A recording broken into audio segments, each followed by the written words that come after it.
we don't do Memorial Day because it's on Monday. So I thought we should do Memorial Day today. Call it Memorial Day Sunday. But I don't really have any right to say anything about it because I've never been in war. My brother was, and I can't find anything in the New Testament to justify war. In fact, just the opposite. So I can't preach it out of the New Testament. In the Old Testament, it sounds a lot like God is telling the Israelites to utterly destroy everybody that they run across in the Promised Land. And what do you do with that? But you find the true heart of God when he told David he couldn't build a temple for him because David was a man of blood, a warrior, and that's not what God wants to be remembered as. And so you can't preach it from the Old Testament either. So I don't have any right to speak about war, and I don't see how we can worship God as a God of war. So what do we do with this day? I would like to let those who know more than I do explain how war is justified. And I want to listen to the voices of those who've been in war, who've been there and who've seen it, and seen how it needs to be sometimes. And so I found poems for each of the wars that our country has fought, except for the Spanish and Mexican wars. And in honor of Dell, our past friend who was our poetry reader, I'm going to read these poems to you, these voices. And I do want to warn you, this is a 5 Kleenex sermon. Yeah, I tried rehearsing this thing, and I never have got through it all without stopping often in these poems because they are that touching. And so I thought I would warn you, and maybe a little humor will help. I don't know. So, how can people justify going to war? Well, they refer to it as the just war theory. Have you ever heard of that? The just war theory. It explains, you hear it referred to, and you can find that out as I'm reading. I'm going to read this, what the just war theory is, and you can hear people's justifications for this and that in this. But nobody has ever actually just come out and told us what the just war theory is. And so I want to let you know. And then you can actually interpret the news when you hear it, what it is. It's not from the Bible. It's not even from Christianity, although it's flavored like Christianity. It's from human ethics and philosophies and other religions. You see these ideas in there about how to civilize war as much as possible. It can't be just and it can't be right. It just is. Because that's the way people are. And these are written, and people refer to them because it's trying to make wars civil as possible, I guess. Well, first of all, it must be for a just cause. And the United States, our just cause that we use to go to war is life, liberty, and the pursuit of happiness, saying we're going to give that to people or protect it for ourselves. So we have a just cause. Number 2, the injustice suffered by one party must significantly outweigh that suffered by the other. And so you go to war to protect yourself because you have suffered more than the other person, or you go to protect somebody, like when we went in the Gulf War to protect Kuwait because Saddam was running to take over them. Number 3, it must be initiated by a political authority within a political system that allows for distinctions of justice. And generally that's a government, but it can't be a government that doesn't allow for distinctions of justice, where whatever the ruler wants to do is what's right. That wouldn't be a proper country to go to war. Number 4, it must have intention to correct a suffered wrong. So somebody has suffered a wrong and you go to protect that and correct it so it's not there anymore. 5, it must have a probability of success. That's kind of a duh. 6, it must be the last resort. And you hear this all the time. It must be a last resort after all peaceful alternatives have been tried and failed. And that's what Obama's been trying to do with Iran. And everybody's calling, a lot of people calling for war. And he's been trying all the peaceful alternatives possible. And that's what Chamberlain did before World War II. And World War II happened anyway. But that just war theory says you got to try everything you can before you go to resort to war. Number 7, the benefits of waging a war must be proportionate to its expected evils or harms. In other words, it's got to have more going for it than it's going to be harmed. That's why atomic war, there would be no justification because the benefits would certainly not outweigh what would be caused by it.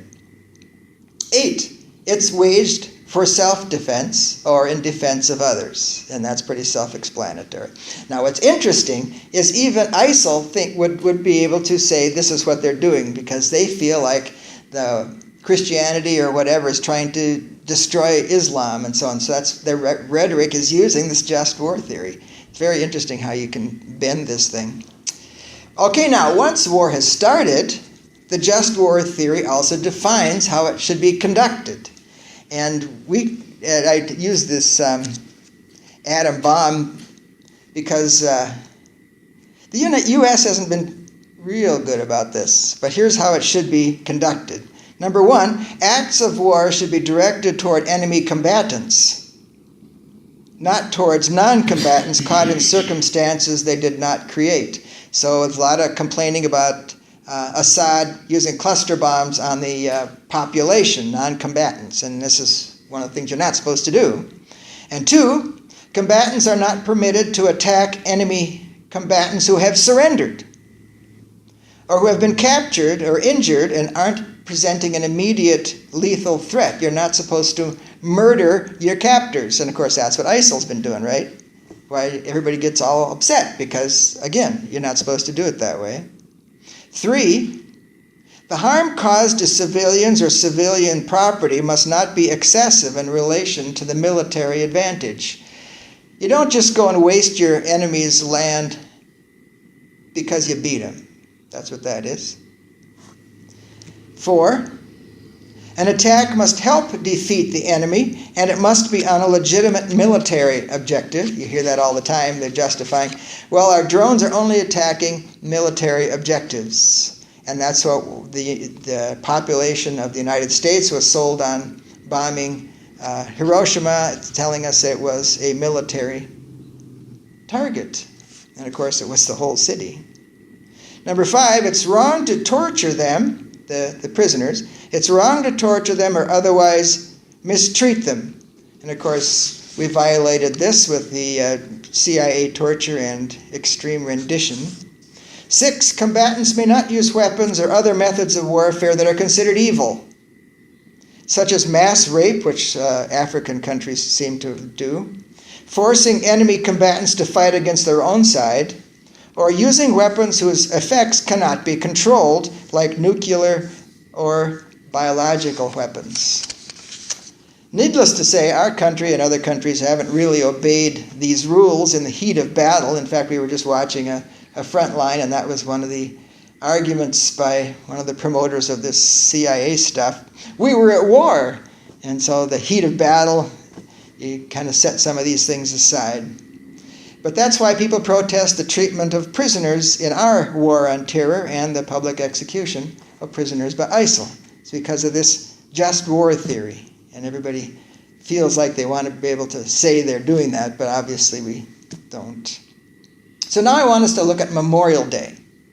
And I'm going to click through these wars that our country has been in, starting with the Civil War. The South thought they were defending their homes, their wives, and children from invasion from the North. And I've been reading about how they were praying to the Lord that the Lord would protect their homes from this evil invasion from the North. They really thought they were being invaded.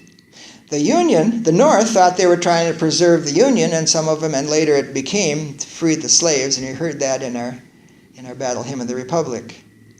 Well, more than 600,000 soldiers died in that Civil War, and all that sorrow meant that burial and memorials became significant, and women, of course, were the ones that began to decorate graves, which then became a formal occasion.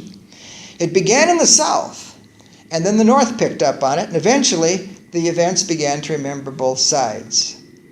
In the spring of 1867, the women of Columbia, Mississippi decorated the graves of those fallen in the war, the blue as well as the gray. Francis Miles Finch, a kindly judge in Ithaca, New York, heard of the incident and wrote down a poem that's recited every spring. It came to be recited every spring, when across the entire country a small girl in a white dress stood at the graveside and spoke these words. The blue and the gray. By the flow of the inland river whence the fleets of iron have fled, where the blades of the grave grass quiver, asleep are the ranks of the dead. Under the sod and the dew, waiting the judgment day, under the one the blue, under the other the gray. These in the robings of glory, those in the gloom of defeat, all with the battle blood gory in the dust of eternity meet, under the sod and the dew, waiting the judgment day, under the laurel the blue, under the willow the gray. From the silence of sorrowful hours the desolate mourners go, lovingly laden with flowers, alike for friend and the foe, under the sod and the dew, waiting the judgment day, under the roses the blue, under the lilies the gray. So with an equal splendor the morning sun rays fall, with a touch impartially tender on the blossoms blooming for all. Under the sod and the dew, waiting the judgment day, broidered with gold the blue, mellowed with gold the gray. So when the summer calleth on forest and field of grain, with an equal murmur falleth the cooling drip of the rain. Under the sod and the dew, waiting the judgment day, wet with the rain the blue, wet with the rain the gray. Sadly, but not with upbraiding, the generous deed was done. In the storm of the years that are fading, no braver battle was won. Under the sod and the dew, waiting the judgment day, under the blossoms the blue, under the garlands the gray. No more shall the war cry sever, or the winding rivers be red. They banish our anger forever when they laurel the graves of our dead. Under the sod and the dew, waiting the judgment day, loves and tears for the blue, tears and love for the gray. I made it. World War I. In 1915, following the Second Battle of Ypres, Lieutenant Colonel John McCrae, a physician with the Canadian Expeditionary Force, wrote the poem In Flanders Fields. Its opening lines refer to fields of poppies that grew between the soldiers' graves in Flanders. Early in the morning, the soldiers could also hear larks singing in between the blasts from the guns and shells. Colonel McCrae wrote it in honor of the death of Lieutenant Alexis Helmer, who was 22 and had become a good friend. Because on the morning of May 2nd, Alexis left his dugout and was killed instantly by a direct hit from a German shell. What body parts could be found were later gathered into sandbags and laid in an army blanket for burial that evening. At his burial, McCrae read his poem In Flanders Fields. In Flanders fields, the poppies grow. Between the crosses, row on row, that mark our place. And in the sky, the lark still bravely singing fly, scarce heard amid the guns below. We are the dead. Short days ago, we lived, felt dawn, saw sunset glow, loved and were loved, and now we lie in Flanders fields. Take up our quarrel with the foe. To you from failing hands we throw the torch. Be yours to hold it high. If ye break faith with us who die, we shall not sleep, though poppies grow in Flanders fields.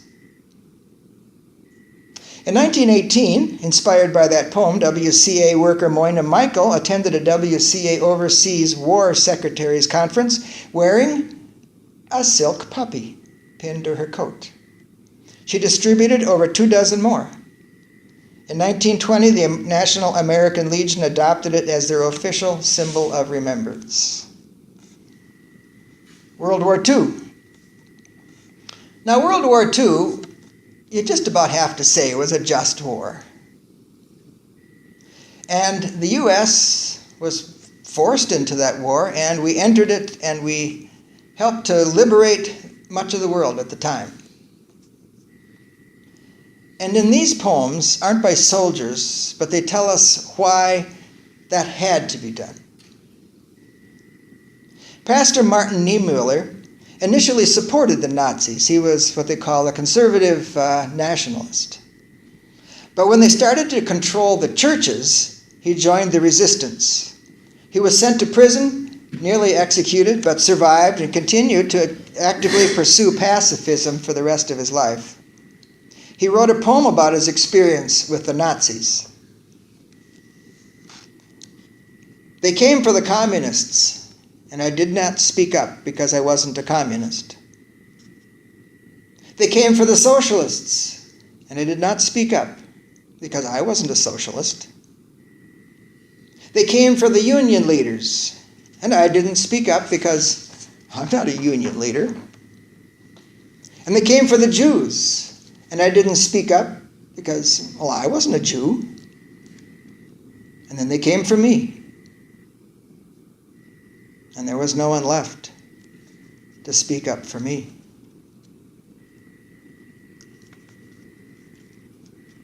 Avram Sutzkever was a Jewish partisan because his mother and son were murdered by the Nazis. He wrote, "Frozen Jews. Have you seen in fields of snow frozen Jews, row on row, blue marble forms lying, not breathing, not dying? Somewhere a flicker of a frozen soul, a glint of fish in an icy swell, all brewed, speech and silence are one. Night snow encases the sun. A smile grows immobile from a rose lips chill, baby and mother side by side. Odd that her nipples dried. Fist fixed in ice of a naked old man, the powers undone in his hand. I've sampled death in all guises, and nothing surprises. Yet a frost in July, in this heat, a crazy assault in the street, I and blue carrion face to face, frozen Jews in a snowy place. Marble shrouds my skin, words ebb, light grows thin, I'm frozen, I'm rooted in place like the naked old man enfeebled by ice.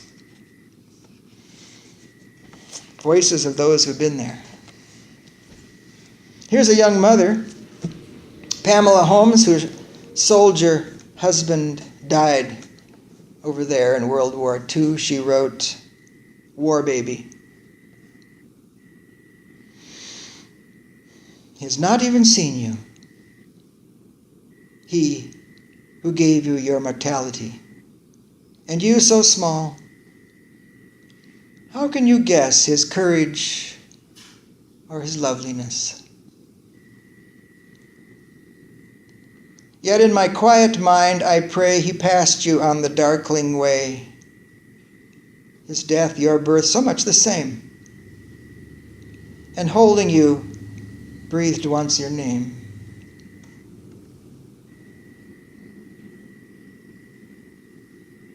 Well, that's World War II. Korean War. It wasn't even supposed to be called a war. Truman wanted us to call it a police action for the United Nations. It was an example of our government rewording military interventions to be more palatable for the public. Now we have operations, and now we have detainees instead of prisoners.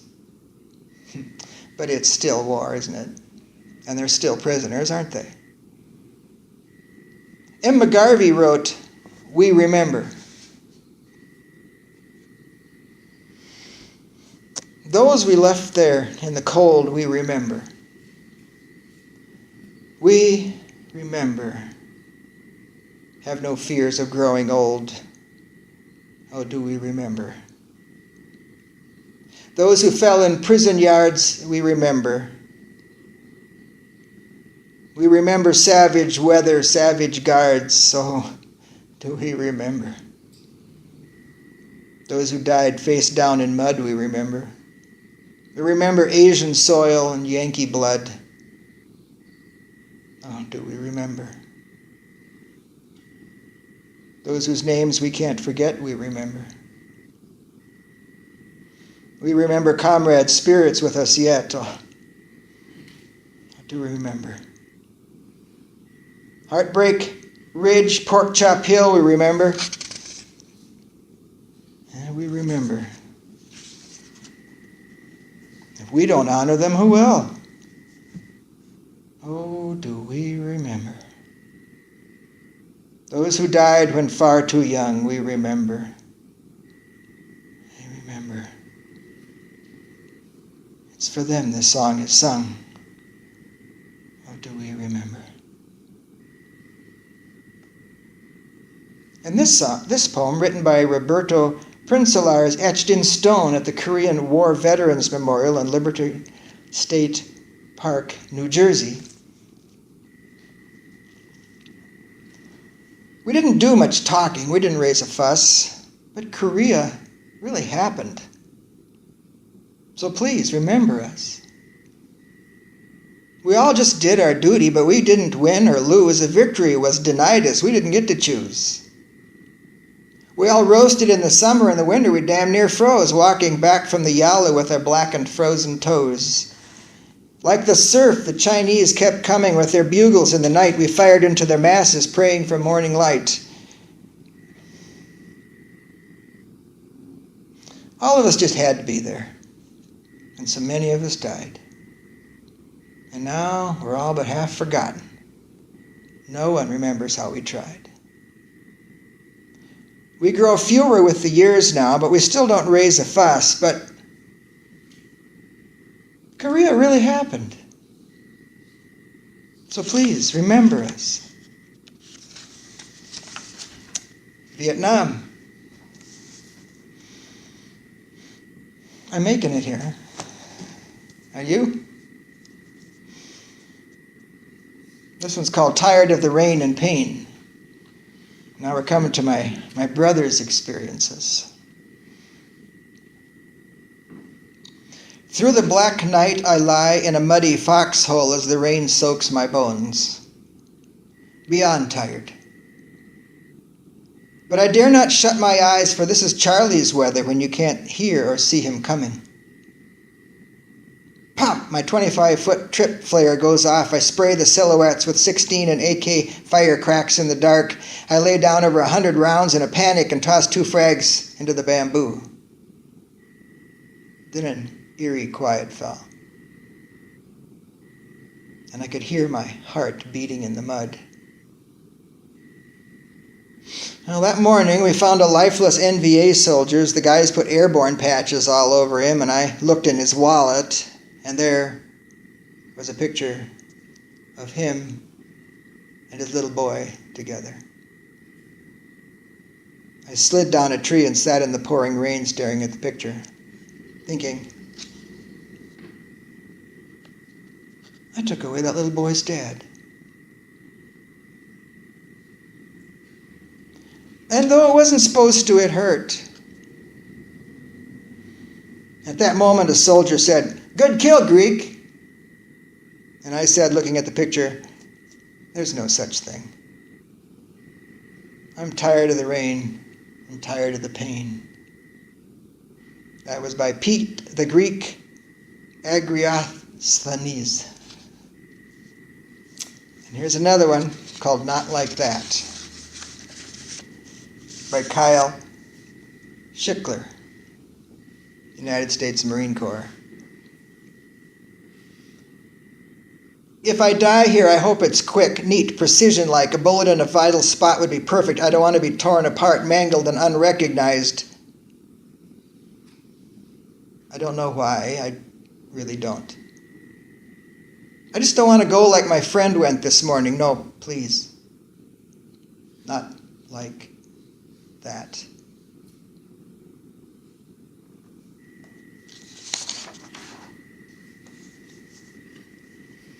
Iraq, Afghanistan.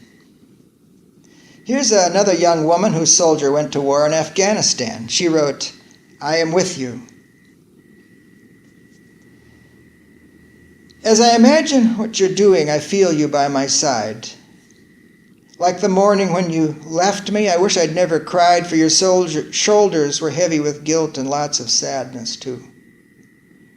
Last words echoed inside my mind, I'll be coming home to you. And there you left your kiss until some distant day to be your last. You promise that you shall never go away. So I sit here looking out onto fields so green, while you have only desert and views you have only seen. But rest assured I am with you deep inside your heart. I would always be your strength and angel. You knew that from the start.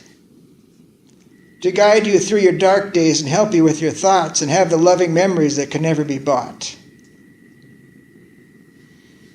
You're with me every second. I hope you feel that too, because when I go to bed at night, all I feel is you.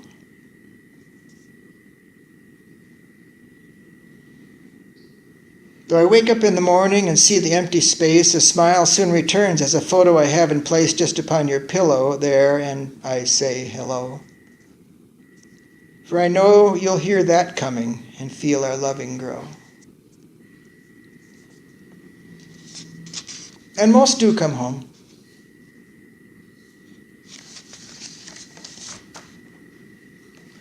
So let's finish with a poem from the War of Vietnam about a soldier who came home, but now has died an old man. You get a little flavor of how the Vietnam vets feel about the politicians who conscripted them into that useless war. Lawrence Vaincourt writes, a soldier died today. He was getting old and paunchy, and his hair was falling fast as he sat around the Legion telling stories of the past. Of a war that he'd fought in and the deeds he had done and his exploits with his buddies. They were heroes, every one. And though sometimes to his neighbors his tales became a joke, all his buddies listened, for they knew whereof he spoke. But we'll hear his tales no longer, for old Bob has passed away, and the world's a little poorer, for a soldier died today. Well, he won't be mourned by many. Just his children and his wife, for he lived an ordinary, very quiet sort of life. Held a job, raised a family, quietly gone on his way, and the world won't know his passing. But a soldier died today.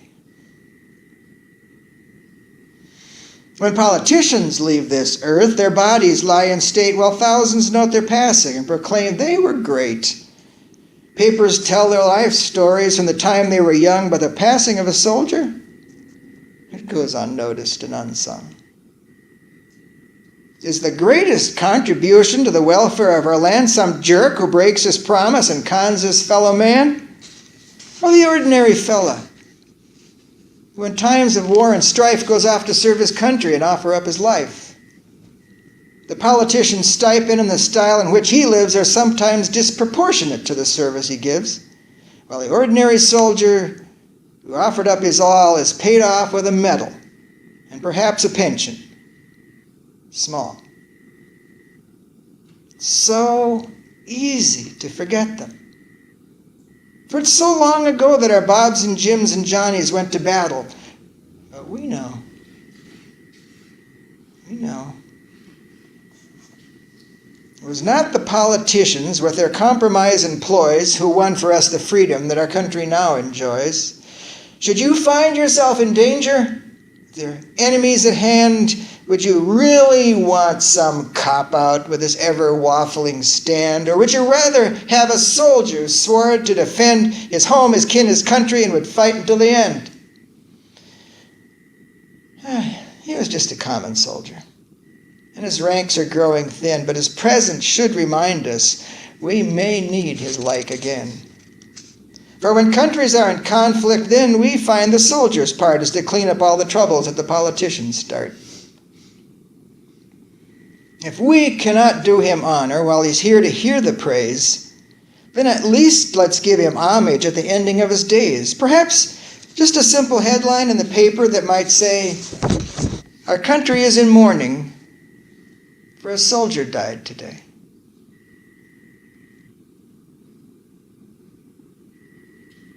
And that is what Memorial Day is all about. Not about parades and picnics and barbecues. It's not even about God, country, and the flag. It's about soldiers who died bleeding in the mud and the families they left behind. It's to remember their love and their sacrifice for us. And that's what Memorial Day is about.